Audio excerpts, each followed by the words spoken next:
नमस्कार, आप देख रहे हैं न्यूज स्केल लाइव का विशेष कार्यक्रम प्रसंगवश।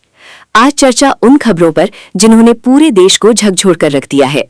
सबसे पहले बात एक ऐसी घटना की जिसने रिश्तों की मर्यादा और इंसानियत दोनों को शर्मसार कर दिया। 7 जन्मों तक साथ निभाने का वादा करने वाला पति पत्नी पर चरित्र संदेह के कारण ऐसा हैवान बन बैठा कि उसने अपनी पत्नी का सिर मुंडवा दिया। बताया जा रहा है कि महिला को मानसिक और सामाजिक रूप से बुरी तरह प्रताड़ित किया गया। आखिर एक पति को कानून अपने हाथ में लेने का अधिकार किसने दिया? क्या शक के आधार पर किसी महिला की गरिमा को कुचला जा सकता है? इस पूरे मामले पर देश भर में भारी आक्रोश है। उधर उत्तर प्रदेश के मुख्यमंत्री योगी आदित्यनाथ ने भी इस प्रकार की घटनाओं और महिलाओं की सुरक्षा को लेकर अपनी कड़ी प्रतिक्रिया दी है। कानून व्यवस्था और महिला सम्मान के मुद्दे पर सरकार के रुख को लेकर भी चर्चा काफी तेज हो गई है। अब बात देश के लाखों छात्रों से जुड़ी खबर की। नीट री एग्जाम को लेकर एक बार फिर गंभीर सवाल उठने लगे हैं। जानकारी के अनुसार परीक्षा से जुड़े फर्जी दस्तावेज और कथित नकली पेपर का सनसनीखेज मामला सामने आया है। जांच एजेंसियां लगातार सक्रिय हैं और ये पता लगाने की कोशिश कर रही हैं कि आखिर ये नेटवर्क कहां तक फैला हुआ है। छात्रों और अभिभावकों के मन में फिर कई गंभीर सवाल खड़े हो गए हैं। क्या शिक्षा व्यवस्था में सेंध लगाने वालों पर कड़ी कार्रवाई होगी? क्या महिलाओं के सम्मान से खिलवाड़ करने वालों को सख्त सजा मिलेगी? और आखिर समाज को ऐसी घटनाओं से क्या सीख लेनी चाहिए? इन्हीं तमाम मुद्दों पर वरिष्ठ पत्रकार रमेश शर्मा आज करेंगे विस्तार से विश्लेषण और चर्चा। बने रहिए न्यूज स्केल लाइव के साथ, भरोसे की पहचान। नमस्कार, प्रसंगस में आप सभी का स्वागत है। प्रसंगस में आज आप बात करेंगे जो एक ऐसा मुद्दा है जिसको लेकर के न केवल हिंदुस्तान में बल्कि पूरे विश्व के अंदर एक चर्चा का मुद्दा बना दिया गया है। लेकिन उस चर्चा के मुद्दे के पीछे सच्चाई क्या है, इस बात को जानने की फिलहाल कोई कोशिश नहीं कर रहे। बात करेंगे नीट रिपीट परीक्षा की। जो नीट की रिपीट परीक्षा हो रही है उसको फूंक करके कदम रख रही है नीट से जुड़ी संस्थाएं, सरकार, जिला कलेक्टर और प्रदेश की पुलिस। लेकिन इसके बावजूद भी भीलवाड़ा के अंदर आज एक व्यक्ति को गिरफ्तार किया गया है जो भी सनसनी फैलाने वाला है। इसी के साथ बात करेंगे हम कि संशय और अविश्वास एक ऐसा मुद्दा बन गया है जो बिना किसी सोचे समझे कुछ भी कर लेता है, मानवता को बिल्कुल शर्मसार करता है। और ऐसी घटनाएं से न केवल परिवार बर्बाद होता है बल्कि समाज में भी एक कलंक जैसी स्थिति पैदा हो जाती है। लेकिन बात करेंगे उस मुद्दे की जो बिना किसी सिर पैर के एक मीडिया में चर्चा बना हुआ है। उसके पीछे सच्चाई क्या है यह अभी तक कोई सूत्र उसके नहीं मिले हैं, लेकिन केवल शंका और एक इशारे के आधार पर राम मंदिर, भगवान राम की अगर बात की जाए तो भगवान राम जन जन का विश्वास का प्रतीक है। भगवान राम एक ऐसी शख्सियत है जिसको लेकर के आप गांव में भी चले जाइए ना, कोई भी अभिवादन करेगा तो राम राम करके अभिवादन करेगा, आप उसको भी छोड़ दीजिए। जब राम मंदिर की स्थापना हुई थी, राम मंदिर की स्थापना में पूरे अपने भारत से ही नहीं, भारत से बाहर से भी लोगों ने अपनी आस्था प्रकट करते हुए जिसकी जितनी श्रद्धा थी उसके अनुसार उसने अपना सहयोग देने की कोशिश की।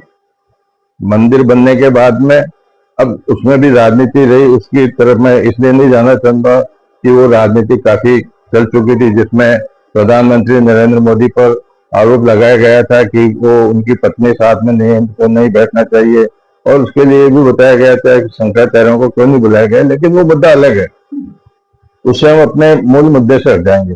लेकिन जिस प्रकार से अभी पिछले एक पखवाड़े से मंदिर में जो सहयोग राशि आती है, ये लोग बोलते हैं दान तो क्या है, सहयोग राशि है। सहयोग राशि में 5 करोड़ से 15 करोड़ रुपए तक के जो धोखाधड़ी का मामला प्रकाशित हो रहा है बार बार, उसको लेकर के इतने दिनों से योगी आदित्यनाथ चुप थे, लेकिन आज उन्होंने अपनी चुप्पी तोड़ दी। अयोध्या आए, अयोध्या आने के बाद में उन्होंने जो ट्रस्ट से जुड़े हुए पदाधिकारी थे उनसे कहा कि एक बार आप मेरे को इस मामले में देखने दीजिए, आप लोग थोड़ा दूर रहिए इस मामले से। इसको लेकर के भी काफी कुछ चर्चाएं हो गई। लेकिन योगी ने यह आह्वान किया राजनीतिक पार्टियों से और इवन सोशल मीडिया से भी कि जब तक किसी प्रकार का कोई अपने पास में ठोस सबूत नहीं हो, जब तक इस तरह की शंकाएं लोगों के तक नहीं जानी चाहिए। और उन्होंने स्पष्ट रूप से कहा कि जब SIT गठित हो चुकी है, SIT इसमें जांच कर रही है, सीसीटीवी कैमरे लगे हुए थे वहां पर, और इस प्रकार से बैंक भी शामिल थी। तो दो जो संस्थाएं, बैंक और ट्रस्ट के कर्मचारी, इस तरह से धोखा नहीं कर सकते या कर सकते, ये सारी चीजें जांच के बाद की बात है। लेकिन उसको फिलहाल उजागर तो नहीं, लेकिन इसके बारे में जब तक कोई ठोस सबूत नहीं हो तब तक इस तरह की भ्रांतियां नहीं फैलाई जानी चाहिए। ठीक है, लेकिन अब बात करते हैं कि नीट की जो रिपीट परीक्षा हो रही है, दोबारा जो परीक्षा हो रही है उसको लेकर के, हालांकि खुद नीट की संस्थाएं, केंद्र सरकार, प्रदेश सरकार, उससे जुड़ी हुई सारी एजेंसियां पूर्ण रूप से सतर्क है। 3 लेयर की जो है सिक्योरिटी की गई है, 3 लेयर की सिक्योरिटी, जिसके अंदर सीसीटीवी कैमरे तक के जो पेपर्स को लाने की व्यवस्था है, पेपर्स के लाने की व्यवस्था भी इस बार पुलिस को नहीं दे करके सीआरपीएफ को दी गई है। सीआरपीएफ अब उस पेपर को लेकर के भी जाएगी और उनको ले जा करके वापस जमा कराने की भी उनकी जिम्मेदारी होगी। इसी के साथ में जहाँ दूर दराज की जगह है वहाँ सैनिक विमानों से भी पेपर जाएंगे, पहुंचाए जाएंगे। कुल मिलाकर के इस तरह की व्यवस्था की गई है कि इस बार जो पिछली बार गलती हुई थी वो गलती नहीं हुई, और इसी को लेकर के हर दृष्टिकोण से पूर्ण रूप से उस पर निगाह रखी हुई है। परसों पेपर होने वाला है। देखने वाली बात ये होगी कि परीक्षा नीट की है, लेकिन ये सरकार की भी परीक्षा है, इन एजेंसियां जुड़ी हुई उनकी भी परीक्षा है। क्या वो इन परीक्षाओं में सफल हो पाएंगे? अब चलते चलते बात कर लेते हैं मानवता की। आए दिन सुनने को मिलता है कि पति पत्नी के एक दूसरे के चरित्र पर संदेह करने को लेकर के बड़े बड़े कदम उठाए लिए जाते हैं, तो इसको लेकर के इस तरह के बेसमझी के कदम उठाए लिए जाते हैं जिसकी की कोई कल्पना भी नहीं की जा सकती। ऐसा ही एक मुद्दा छत्तीसगढ़ के एक क्षेत्र के अंदर आया है, जहाँ लगभग 2016 में किसी पति पत्नी का विवाह था। उनके 4 बच्चे भी हैं। उसके बावजूद भी पति पत्नी पर शक करता था, चरित्र पर शक करता था, और इसको छोड़ करके पत्नी अपने पीहर चले गई। लेकिन किसी तरह से पति वहां पहुंचा, पत्नी को घर पर लेकर के आ गया। घर पर लाने के बाद में उसके पांव बांध दिए। पांव बांधने के बाद में उसका सिर मुंड दिया। सिर मुंडने तक की भी बात एक बार, वैसे तो वो भी सही नहीं, लेकिन एक बार तो छोड़ दीजिए। लेकिन इसके बाद में जो बात हुई वो बहुत शर्मसार करने वाली बात है। उसने 4 बच्चों का पेशाब एक जगह इकट्ठा करके उसको जबरदस्ती पिलाया, और एक बच्चे को जबरदस्ती उसको पेशाब करने को भी कहा। हकीकत यह है कि अब वो महिला अपने ऊपर न्याय की गुहार लेकर के इधर उधर घूम रही है।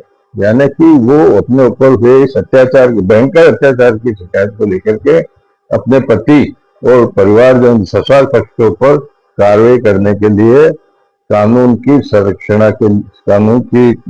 संरक्षण लेने के लिए अपना प्रयास कर रही है।